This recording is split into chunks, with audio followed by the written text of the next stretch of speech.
Les Actes des Apôtres, chapitre 28. Après nous être sauvés, nous reconnûmes que l'île s'appelait Malte.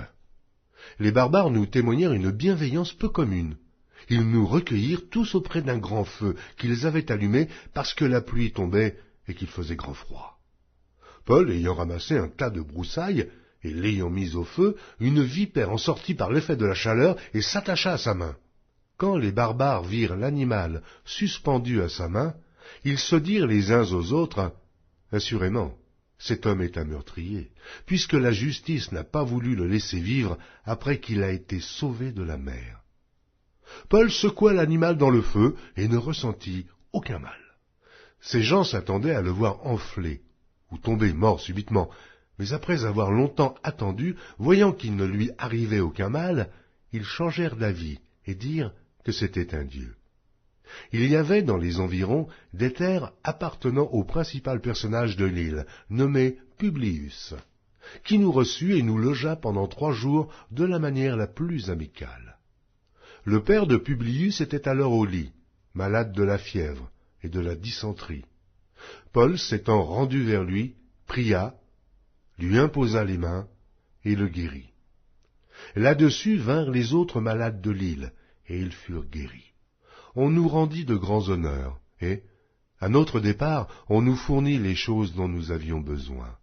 Après un séjour de 3 mois, nous nous embarquâmes sur un navire d'Alexandrie qui avait passé l'hiver dans l'île, et qui portait pour enseigne les Dioscures.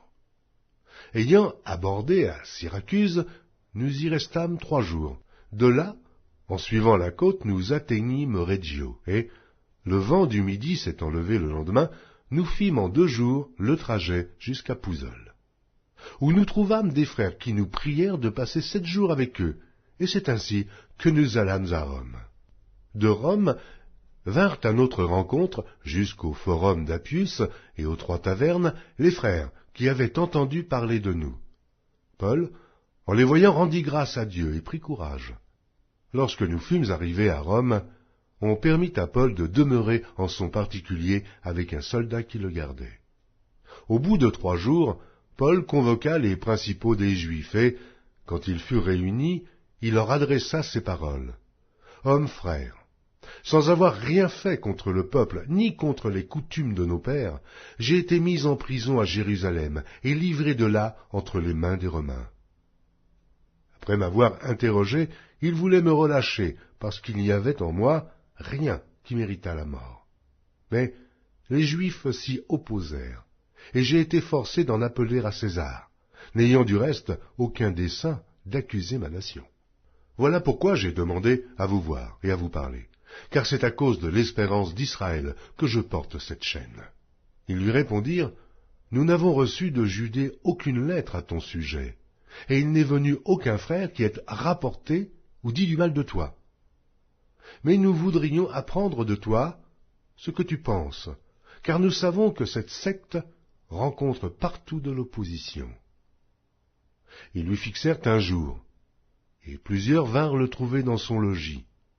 Paul leur annonça le royaume de Dieu en rendant témoignage et en cherchant par la loi de Moïse et par les prophètes à les persuader de ce qui concerne Jésus. L'entretien dura depuis le matin jusqu'au soir.